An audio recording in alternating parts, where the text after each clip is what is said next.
Et j'ai vu un mec là qui s'amuse à vanner les sables des gens là. Lui, il est marrant quand il vanne les sables des gens.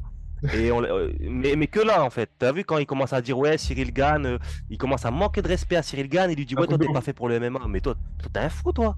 Comment ça, Cyril Gann n'est pas fait pour le MMA? Cyril Gann, il a ses défaites. Mais gros, tu dis que Cyril Gann n'est pas fait pour le MMA. Vas-y, va t'actualiser, gros. T'as vu, on est bientôt le 28. Va t'actualiser à Pôle emploi et après, on parle. They say I'm different. They can go the keys and I leave them. And they gotta say what I wish for, but it's too late. With the fall, we the best now, we the go.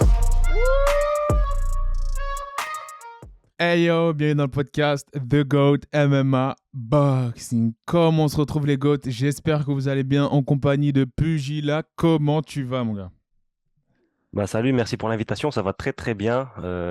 Ah, quelle belle journée. Et toi? Ça va super. Très très belle journée, un très beau début de semaine.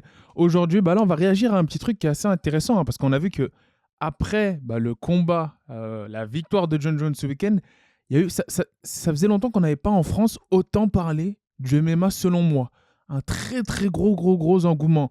Buzz, bad buzz pour certains, mais j'ai envie de dire tout buzz est bon à prendre. À tel point qu'on sait qu'il y a une certaine relation entre la musique, le rap notamment, et les sports de combat qui est très liée. Et là on a Booba, le DUC, le Duc, qui a répondu, interpellé, check, comme disent les Américains, un certain Francis Ngannou qui a félicité John Jones en disant, je cite, Francis Ngannou, bon travail Johnny Boy, cordialement, le roi des heavyweights, le roi des poids lourds. Et là, on a un Booba sur Twitter qui a répondu en disant, Francis, tu ne peux pas être le roi des poids lourds si tu n'affrontes pas Johnny. Ça fonctionne pas. Il a repris la ceinture que tu as laissée vacante, tu dois retourner la chercher, ce sont les règles. Drapeau de la piraterie. Là, c'est assez intéressant parce qu'on se retrouve dans une situation où il dit un peu tout haut ce que beaucoup de personnes pensent tout bas, mais il y a d'autres personnes qui ne sont pas de cet avis-là. Et moi, j'aimerais savoir, Pugit, toi, de quel avis tu es? Est-ce que tu partages les mots? Quelle analyse tu peux apporter? Pas forcément au mot de Booba en particulier, parce qu'on sait qu'il a une expérience dans les sports de combat. Il suit le MMA, les sports de combat depuis un certain moment, mais surtout à l'idée qu'il apporte sur la table. Tu vois? Est-ce que, selon toi, Francis Ngannou, là, avec cette victoire de John Jones, ça efface totalement son héritage en termes de roi des poids lourds de l'UFC? Non, pas du tout. Ça efface pas son héritage. On sait que Francis Ngannou, il a terrorisé la catégorie et beaucoup même font l'argument de dire que John Jones, il a attendu qu'il parte pour lui venir. Donc forcément, non, Francis Ngannou, pour moi, c'est l'homme le plus terrifiant. Et en fait, c'est simple. Il y a une métrique que tu peux prendre très rapidement. Ouais. Francis Ngannou, c'est la limite au trash talk. Tu vois, tous les combattants, tu leur dis, est-ce que tu lui bats lui? Est-ce que tu le bats lui? Même s'il y a deux catégories au-dessus, par ego, ils vont te dire oui. Même Cédric Doumbé, quand il veut vanner, il va te dire oui, je bats Cyril Gane, etc. Par contre, j'ai jamais vu un seul combattant dire oui, je bats Francis Ngannou, même pour rigoler. Parce que c'est lui, c'est le méchant, tu vois, c'est vraiment le. Tu mesures comme ça en fait. Il y a le respect de tout le monde et ça prouve en fait que à l'intérieur d'une cage, je pense que tu peux difficilement être plus en danger que quand tu es face à Francis Ngannou. Maintenant, le truc, pour répondre à ta question, je pense que c'est vraiment dommage qu'on pourra vraisemblablement jamais voir ce combat, puisque Dana White l'a reconfirmé il n'y a pas longtemps. Francis Ngannou, c'est mort. À mon avis, même il veut revenir, là, ils ont mis en place un nouveau champion. C'est pas pour réintégrer Francis Ngannou qui va peut-être refaire des négociations, refaire des problèmes, etc. Là, ils se sont débarrassés de Francis Ngannou. On avait Ouais. déjà fait un podcast sur ta chaîne, n'hésitez pas à aller le voir d'ailleurs, où on parlait un petit peu de l'impact que ça aurait pour l'UFC et pour Francis Ngannou. Je pense que là, l'UFC est en train d'essuyer un petit peu tous les pots cassés. Ils ont réussi à se débarrasser de Francis Ngannou et de ses exigences. Ouais. Ils ont un nouveau visage à la tête de la catégorie heavyweight. Donc, on verra jamais ce combat. Vraisemblablement, on le verra jamais. J'espère me tromper. Mais non, ça n'efface en rien le palmarès et l'héritage de Francis Ngannou. Mais c'est vrai que ça aurait été pas mal de le voir contre John Jones, qui est maintenant considéré par beaucoup, dont moi, comme le GOAT. Il lui manquait peut-être ce petit accomplissement à sa carrière, qui est d'être champion dans une nouvelle catégorie pour statuer sur le statut de GOAT, et c'est chose faite. Donc dommage, mais non, ça n'efface pas le. Donc là, voilà, ça c'était une magnifique réponse pour vraiment démystifier ceux qui découvrent potentiellement le MMA avec ce qui s'est passé, ceux qui découvrent notre podcast. C'est vraiment une réponse pour vous dire que, voilà, Francis n'a pas peur d'un autre être humain. C'est une phrase ridicule. Enfin, dans le contexte actuel. Francis n'a pas peur d'un autre être humain. Avec tout ce qu'il a traversé, il n'a pas peur d'un John Jones, même si c'est certes pour moi, comme je partage l'avis de Pugila, c'est le GOAT actuel incontesté du MMA, John Jones. Par contre, moi, j'aimerais rebondir sur quelque chose qui est assez intéressant, c'est qu'on voit que là, même dans le timing et dans son choix de sélection de combat, John Jones, c'est le GOAT. C'est-à-dire que c'est le GOAT dans la cage, je ne vais pas dire en dehors de la cage, mais surtout en termes de management et de choix de combat, de sélection de fight. Déjà, il a dit une chose, John Jones, dans l'homme d'Id, c'est que je ne sélectionne jamais de combat en short notice. Impossible. Pour lui, ça, c'est impossible. Et là, on voit que le fait qu'il ait attendu 3 ans, malgré le fait qu'il y ait la pression médiatique, on disait qu'il a peur, comme tu as pu l'évoquer, il y en a qui le disent, il a peur de Francis Ngannou, il a peur de l'affronter, il ne va pas l'affronter, il a bien attendu qu'il soit prêt à 3000% pour après se faire call-out et accepter Cyril Gane. Et moi, je trouve que ça c'est intéressant, cette démarche-là, parce que en parallèle, on a vu un clan dans le clan Cyril Gane, eux qui ont call-out un John Jones, et je trouve que c'est allé assez rapidement. Je ne pense pas qu'il était prêt pour l'affronter si tôt, après revenir d'une blessure, par exemple, à la main face à Tai Tuivasa. Et là, je vois que même là, dans ce parallélisme-là, on voit qu'il y a un niveau. Il y a un niveau dans sa sélection de combat, dans son choix de combat, et dans le fait de ne pas forcément être influencé par les masses. Et c'est ce qui fait qu'il y a du très très haut niveau, je pense. On voit qu'il est vraiment très minutieux dans sa sélection de combat, John Jones. Et ça s'est vu parce que pendant 3 ans, la rhétorique, c'était John Jones a peur de Francis Ngannou. Il est revenu, il a infligé quelque chose de terrible à Cyril Gane, et ça a effacé toute cette rhétorique en presque moins d'1 minute, moins de 2 minutes. Toi, tu penses de quoi de cette sélection de combat? Enfin, est-ce que tu penses que c'est vrai, comment dire, on voit qu'il y a vraiment une différence là dans la connaissance des choix de combat entre quelqu'un qui est le GOAT et quelqu'un qui est très talentueux? Bah, ce qui est bien, c'est qu'on peut faire un parallèle entre les 2 points que tu évoquais précédemment. D'un côté, tu évoquais la peur de Francis Ngannou et là, tu évoques les choix de combat, très très pertinents de John Jones. J'ai trouvé un point commun entre ces deux points justement, c'est qu'on ne peut pas dire que Francis Ngannou a peur, c'est juste que Francis Ngannou, c'est quelqu'un qui doit construire fin. Il doit aller, entre guillemets, il doit sélectionner ses combats qui vont lui rapporter le plus d'argent, qui vont construire sa légende, et cetera. C'est pas question d'avoir peur, c'est des questions de négociation, c'est des questions salariales, et cetera. Et c'est pareil pour John Jones. John Jones, il pourrait combattre Francis. En fait, personne n'a peur de personne. J'ai envie de dire, les gens ont juste peur d'entacher leur carrière. Mais en termes d'humain à humain, tout le monde peut affronter tout le monde. Et c'est bien d'évoquer les choix de carrière de John Jones. C'est que John Jones, c'est un gars qui pourrait prendre des short notice et qui pourrait les gagner. Mais il ne le fait pas parce qu'il est très intelligent. Il sait très bien qu'il ne lui reste plus beaucoup de combats. Là, il doit lui rester 1 combat, 2 combats maximum, même s'il a signé encore pour 8 combats. On sait qu'il ne les fera pas. Enfin, j'espère qu'il les fera, mais je pense qu'il ne les fera pas. T'imagines encore John Jones, il fait encore 8 combats là? Franchement, ce serait. Les gens, je pense que les gens ne réalisent pas. Hein. Je pense que les gens ne réalisent pas. Attends, parce que je me disais un truc pendant le combat là, je digresse un petit peu, mais imagine John Jones, ça devient le plus vieux champion de l'UFC. Le plus jeune champion de l'UFC et le plus vieux. Mais Dana White, là, il vit dans un rêve, hein, là, Dana. Faut savoir qu'après, parce que faut comprendre une chose, les gars. C'était pas forcément Francis. Pendant tous les débats dans lesquels John Jones était absent, on voulait qu'il revienne face à Francis. C'était pas Francis face à John Jones, c'était Francis face à Dana White et l'UFC en termes de négociation. Et quand Francis est parti, je ne cesserai de le dire, c'est une perte, une défaite pour l'UFC d'avoir perdu Francis Ngannou, surtout dans le contexte dans lequel ça s'est fait. C'était très très très mauvais le message que ça renvoyait. C'est un qui ne se plie pas à la grande institution UFC Endeavor qui veut plus d'argent et qui peut se permettre de partir et de laisser un Dana White en vue. Ça, c'était catastrophique pour moi. En termes d'image et de soft power, c'était catastrophique. Et là, il avait besoin de se refaire avec un GOAT. Et c'est pour ça qu'il avait... Je ne sais pas si vous l'avez vu, cette image assez marrante de ESPN MMA et plein d'autres durant la Fight Week. On avait un Dana White qui était tout souriant comme un bébé durant le face-à-face entre Gane et John Jones lors de la conférence de presse. Il était complètement heureux.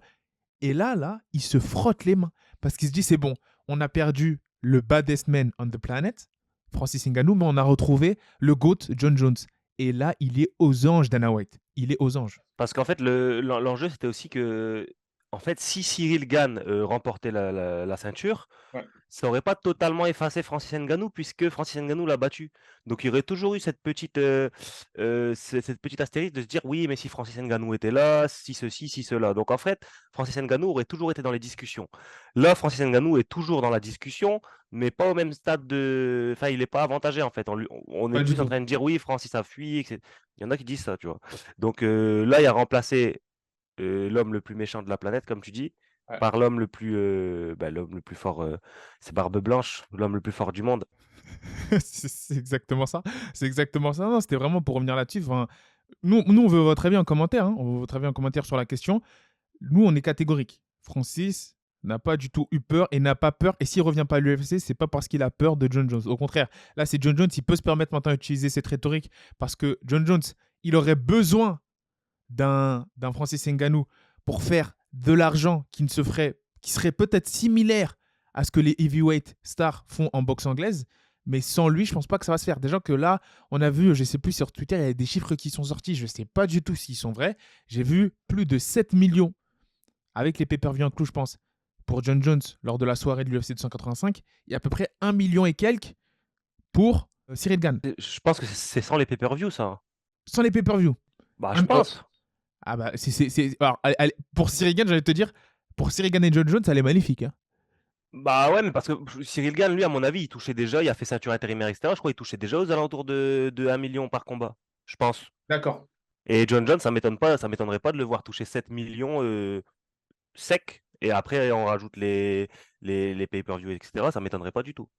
Après, à prendre avec des pincettes, hein, on sait déjà pas si les chiffres 1 million, 7 millions sont vrais, et on sait pas Ouais. encore, on sait encore moins si les pay-per-view sont inclus. Mais tout ça pour dire que ouais, c'est un combat qui a fait, qui moi, à mon sens, ça va faire quand même pas mal de pay-per-view. Les chiffres, ils sont pas encore sortis.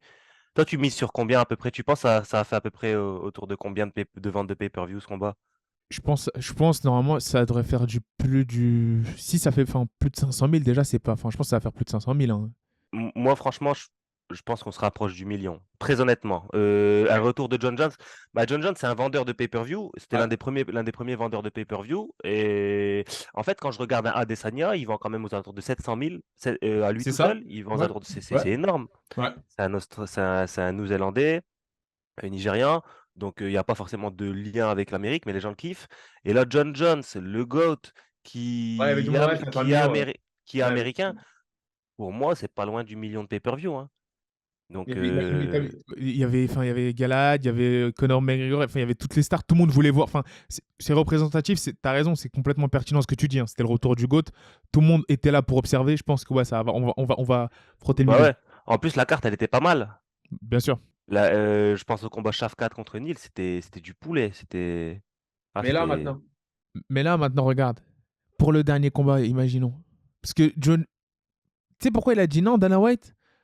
Pour un retour de Francis Ngannou parce qu'il s'est senti humilié intérieurement, pas aux yeux des gens, mais intérieurement. Je connais un peu ce genre de, entre guillemets, voilà, tu vois, ces genres de boss, patrons qui, avec un employé, se sent qu'il n'y a pas eu cette maîtrise dans les négociations. Et c'est juste il est très, très, très orgueilleux, Dana White, sur ce sujet-là. Et là, les grands gagnants de ce combat-là, si jamais il y a un Francis Ngannou, un Joe Jones qui se fait à l'UFC, les grands gagnants, C'est nous. bah c'est nous, c'est John Jones et Francis.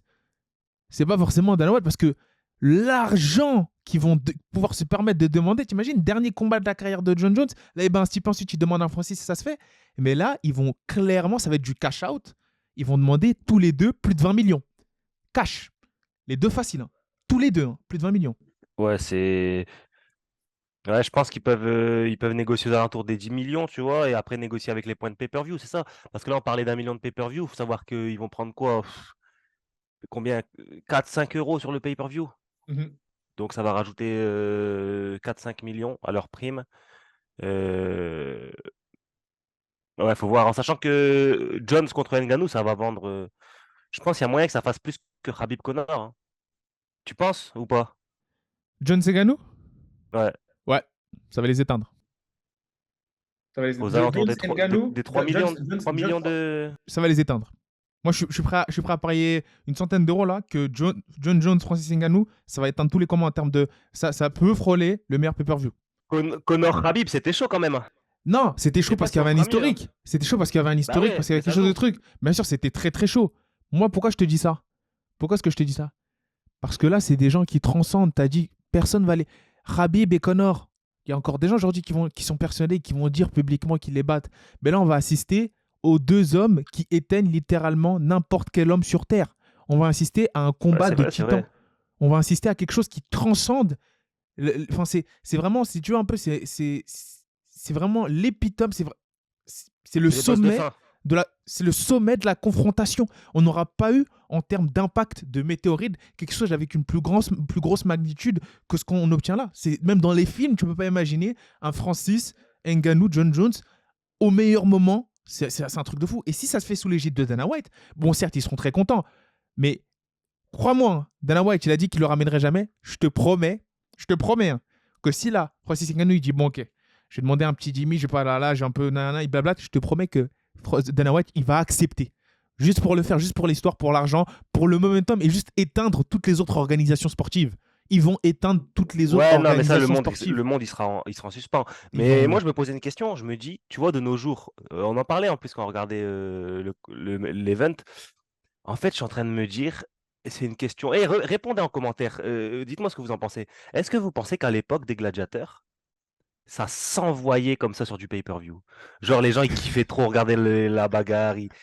Parce qu'en vrai, tu vois, les combattants de MMA, c'est des gladiateurs C'est des temps gladiateur. modernes. Et en fait, là, c'est les deux plus forts de l'arène. Et ça va même plus loin, parce qu'à l'époque, tu vois, c'était pas dans le monde entier. C'était des gars allez, par pays, on va dire. Mais là, c'est des. En fait, on a trouvé le moyen, c'est incroyable, de nos jours, on a trouvé le moyen de faire en sorte que les gars les plus fous de cette planète, ils s'envoient de façon réglementée sans aller en prison. Et on élit les meilleurs. Et là, on a potentiellement les deux meilleurs en poids lourd. Donc vraiment, c'est poids lourd. Ça veut dire que il y a même pas, tu peux même pas dire ouais, mais si le gars est plus lourd que lui, non, c'est Non, lui le mais plus non. Ils lourd. éteignent tout le monde dans C'est lui le plus l'organisation. lourd, c'est lui le plus fort. Tu lui mets chaque gars de l'organisation, il va l'éteindre, et chaque gars Ouais, du monde, il va il va l'éteindre. l'éteindre. Et ces deux gars, ils peuvent se battre, c'est incroyable. Et moi, je me demande, en répondant en commentaire, je me demande si à l'époque, ça s'envoyait sur du pay-per-view sur les combats de gladiateurs. Ce serait pas mal. Moi, je pense que ça s'envoyait énorme. C'était les chouchous du roi. C'était les chouchous, comme disait pendant le combat. C'est ça. C'était vraiment, ils étaient au-dessus dans la société. Je pense qu'il y avait quelque chose. Mais répondez en commentaire. On aimerait bien avoir un retour historique parce qu'on sait qu'il y a pas mal de chaînes, notamment historiques et autres, qui commencent à suivre le podcast. Ça fait plaisir. Mettez vos retours en commentaire. Et puis, je pense que ouais, on aura à peu près tout dit là-dessus. Mais moi, Ouais, bah, ouais, ouais, bah, vas-y. ouais, le titre de la vidéo, etc., c'est Booba, bah, c'est que Booba en parle. Ouais. Bien entendu, enfin, ne commencez pas à nous dire oui, mais c'est qui Booba, on s'en fout. On sait que c'est pas Booba qui décide, mais si on parle de ça, c'est parce qu'on sait que ça montre en fait l'engouement qu'il y a autour de ça. Et c'est bien de voir, en fait, les gros événements comme ça, c'est des portes d'entrée à tous les nouveaux fans. Donc ça, c'est cool. Bon, ça a ses inconvénients aussi, hein. Mais c'est cool. Et puis on voit des stars comme ça qui en parlent, c'est cool. Ça fait Ça fait pareil. plaisir. Moi, j'apprécie énormément l'ambiance actuelle, le climat qu'il y a en France après ce genre de pay-per-view. J'apprécie énormément. Tout le monde en parle, n'importe quelle catégorie, n'importe quelle. Tu vois même sur LinkedIn, t'as des DG qui en parlent. C'est tout et n'importe quoi. Tu vois ce que je veux dire? Donc moi, j'aime bien cette ambiance. J'aime bien cette ambiance des footballeurs. D'ailleurs, apparemment, d'après The AB Show, Aboubakar Bachili, il y a une info qui est sortie. Il y a potentiellement le Nasser Al-Khelaifi, le PSG, et ils seraient prêts à faire une certaine institution autour de ça. Ils ont une idée à propos du MMA, Khabib, Ali Abdelaziz, etc. C'est quelque chose qu'il faudra potentiellement regarder de plus près, mais ça montre qu'il y a un engouement qui est vraiment fou et que le MMA, les gars, les arts martiaux mixtes, c'est le futur. Pour moi, c'est le futur. En tout cas, au Occident ou autre, même en Orient, c'est le futur des sports de combat. Ouais, bah on essaie d'avoir un peu plus d'informations. On pourra même faire un podcast. On pourra faire un podcast là-dessus sur le PSG MMA. Ouais, Et en fait, il faut juste avoir plus d'infos. Pour l'instant, on n'a pas grand-chose, c'est ça. donc c'est compliqué, mais avec plaisir. Bah, sur ce, les gars, merci à vous du soutien constant. N'oubliez surtout pas d'aller vous abonner Pugila FR sur YouTube, sur Instagram, Isma, c'est quoi, non, c'est quoi tes autres comptes Sur Insta, mon compte personnel, c'est 17 IMAI, donc c'est 17 IMAI. Et sur Twitter? Ouais, je poste sur Twitter, c'est imai-du-bas MMA. Je Parfait. parle, je fais des vannes, je monte mes entraînements, etc. On fait un peu de tout. Eh bah oui, les gars, parce que parler, c'est bien, combattre, c'est mieux. Parler, c'est bien, combattre. Parce que aussi, il y a cette polémique, hein, il y a de plus en plus de fighters, notamment, enfin, beaucoup de gens que je vois qui commencent à sortir. Et il faut faire attention aussi. Il faut faire attention parce que lorsqu'on donne son avis, moi, par exemple, moi, là, actuellement, je suis pas actif, je combats pas ou je ne sais pas quoi, mais il faut faire très, très attention. C'est un sport de combat et c'est très dangereux et les gens mettent leur vie en jeu. C'est-à-dire que nous, quand on peut faire des blagues sur les réseaux sociaux, mais on sait doser. On sait qu'il y a une limite, il y a des choses à ne pas dire. On sait que voilà, si on Ouais, fait. mais Si on... il y a une nouvelle vague, comme quand je parlais d'inconvénients là, avec la démocratisation du MMA. Il y a une nouvelle vague sur Twitter. Tu vois tous les petits comptes là Ouais, qui ont des pépés football, les gars pas marrants là qui. ouais. Vous êtes pas marrants les gars, restez, vas-y, va regarder le foot. On t'a jamais demandé de venir, et encore moins de venir pour vanner. Et j'ai vu un mec là qui s'amuse à vanner les sables des gens là. Lui il est marrant quand il vanne les sables des gens. Mais que là en fait. T'as vu quand il commence à dire ouais Cyril Gane, il commence à manquer de respect à Cyril Gane, il lui dit Ah, ouais toi t'es complètement. pas fait pour le MMA. Mais toi t'es un fou toi. Comment ça Cyril Gane n'est pas fait pour le MMA? Cyril Gane, il a ses défaites. Mais gros, tu dis que Cyril Gane n'est pas fait pour le MMA, vas-y, va t'actualiser, gros. T'as vu, on est bientôt le 28. Va t'actualiser à Pôle emploi et après on parle. Ça y est. Et Voilà. ne manquez pas de respect à Cyril Gane. Moi, j'ai fait beaucoup de vannes, etc. C'est essentiellement sur la façon que son entourage a pu gérer son camp d'entraînement, etc. Mais en aucun cas, je manque de respect à Cyril Gane. C'est un athlète de fou furieux. Il nous a rendu fiers et il nous a fait le supporter plus d'une fois, notamment à l'UFC Paris. Donc, mettez du respect sur son nom. C'est très important. Et tous ceux qui le critiquent, là, qui n'ont pas de taf, allez vous actualiser. Je pense que j'ai pas d'autre chose à rajouter. J'ai pas d'autre chose à rajouter. Je pense qu'on peut leur dire le mot de la fin. Peace, les gars. Way to go.